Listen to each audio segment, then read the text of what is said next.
నమస్కారం, శ్రీమాత్రే నమః. Welcome to Suman TV. నేను గీతాంజలి. ప్రస్తుతం మనతో పాటు శ్రీ శ్రీ శ్రీ ఆనంద శివకామేశ్వరి సన్నిధానం పీఠాధిపతులు శ్రీ శ్రీ శివకామేశ్వరి ఆనందమయ్య అమ్మ ఉన్నారు. వారితో మాట్లాడదాం.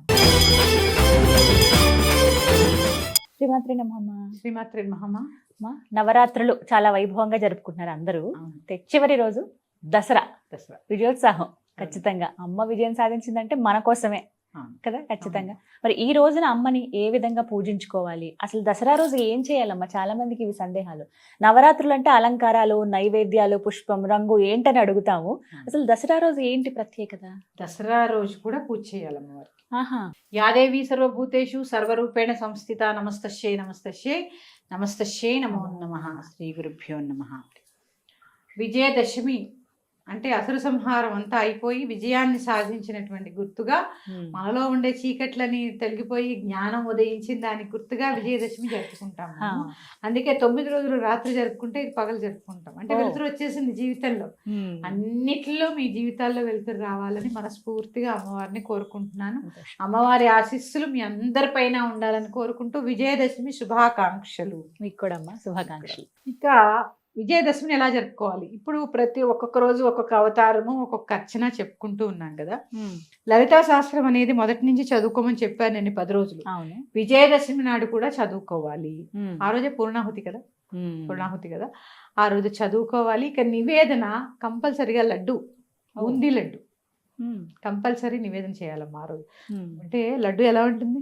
పూర్ణంగా ఉంటుంది. అంటే భూగోళం ఎలా ఉంటుంది? మన భూమి మీదే ఉంటుంది.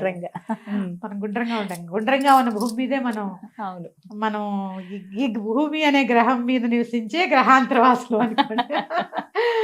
అందుకని దాని గుర్తుగా లడ్డు నివేదన చేయడం. ఆ తల్లి రాజరాజేశ్వరిగా దర్శనమిస్తుంది ఆ రోజు.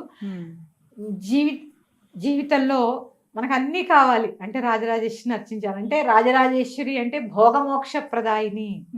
ఆవిడే లలిత, ఆవిడే రాజరాజేశ్వరి.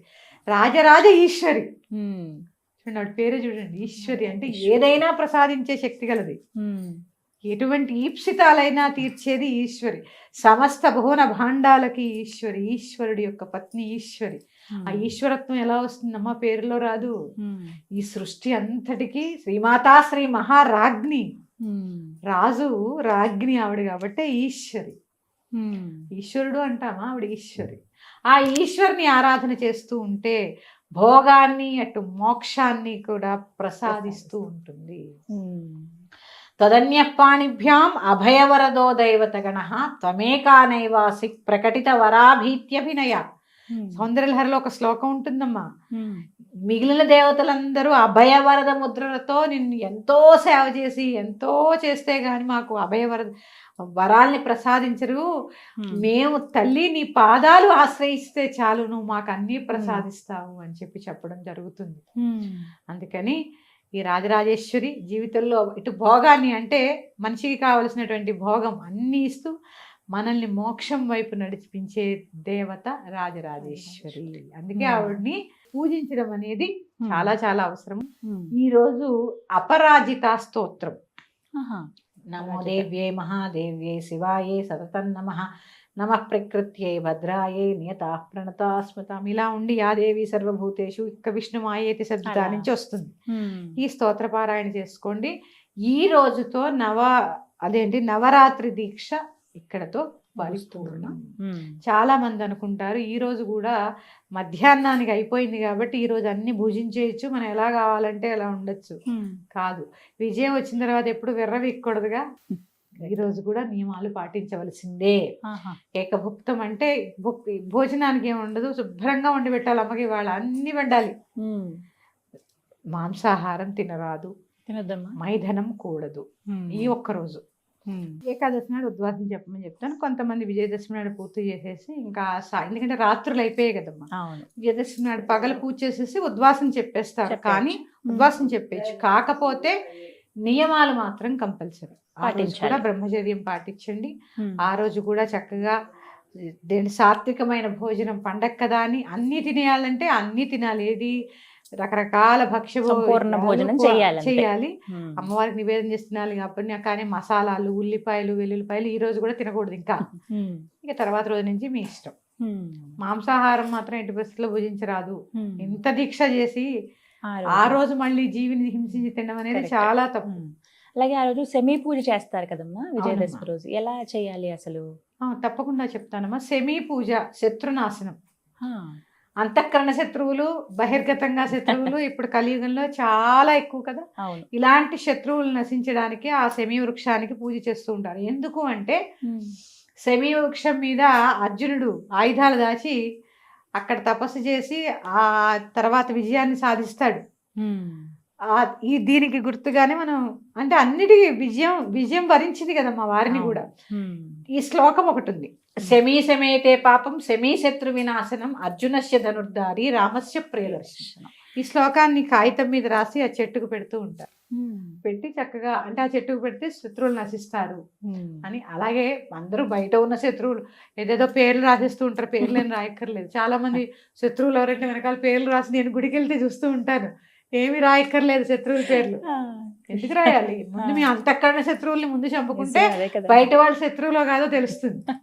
ఇవి నశించాలని కోరుకోండి ముందు. అందుకని ఎలా అయినా బయట ఉన్న శత్రువులు లోపల ఉన్న శత్రువులు కూడా నశిస్తారు, అంతే తప్ప మీరు పేర్లు రాయక్కర్లేదు ఎవరివి. ఈ శ్లోకం చదువుకోండి, చక్కగా కాగితం మీద రాసి చదువుకోండి. శమీ వృక్షము చక్కగా ఆ రోజు దీపారాధన కొంతమంది చేస్తూ ఉంటారు, శమీ వృక్షాన్ని పూజ చేస్తూ ఉంటారు, మీ ఇష్టం. మీ ఆచారాలని బట్టి జరుపుకోండి. ఆ రోజు విజయోత్సవం ఈ శమీ పూజతోటి పూర్తవుతుంది.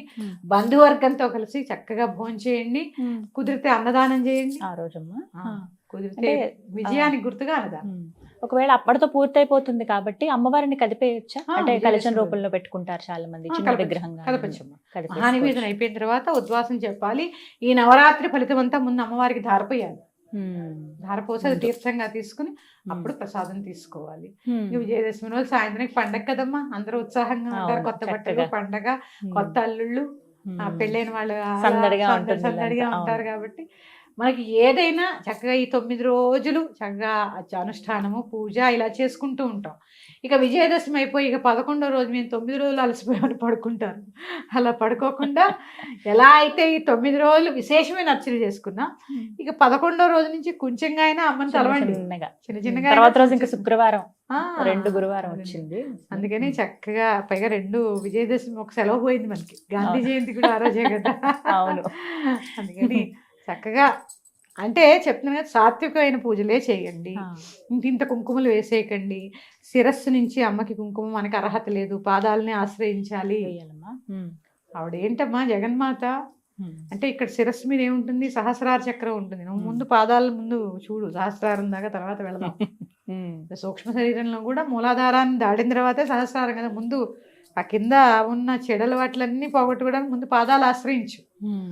ఇది చక్కగా ఈ విశేషంగా ఇక్కడ చెప్పేది ఏంటంటే ఈ 9 రోజుల పువ్వులతో చాలా అలంకరణ జరుగుతుంది కదా. చాలా మంది ఏం చేస్తారంటే నేను చూశాను, ఈ 9 రోజులు పడేయకూడదు, అన్నీ ఒకసారి పడేద్దామని ఆ దేవుడి గదిలో అలా మూల పెడుతూ ఉంటారు. అవి పురుగులు వచ్చేసి వాసన వచ్చేసి అలాంటి ఎప్పుడు సుగంధభరితంగానే ఉండాలి. అలాంటివి చేయకండి. సాంబ్రాణి 2 పూట్ల వేసుకోండి, 2 పూట్ల వేసుకోండి. తెల్ల ఆవాలు దొరుకుతాయి. ఈ చక్కగా ఈ ధూపం వేసినప్పుడు దాంట్లో కొద్దిగా వేసి ఇండ్లంతా చూపించండి. ఏదైనా నరదృష్టి ఇలాంటివి ఏదైనా ఉంటే కూడా వెళ్ళిపోతాయి. 2 పూటల అమ్మవారికి ధూపం అయితే అమ్మవారికి వేయకండి, ఆవాలు వేసింది ముందు అమ్మవారికి ధూపం వేయండి. ఈ నవరాత్రులు విశేషంగా అర్చన చేసుకుని భక్తి శ్రద్ధలతో మీ పిల్లలకి కూడా ఈ పూజలు అలవాటు చేసుకుని అమ్మవారి కృపకు పాత్రలు కండి. శ్రీమాత్రే నమః. మరి యొక్క అంశంతో మేము అందుకు వస్తాను. మీ శివకామేశ్వరి ఆనందమైన స్వస్తి. నమస్కారం.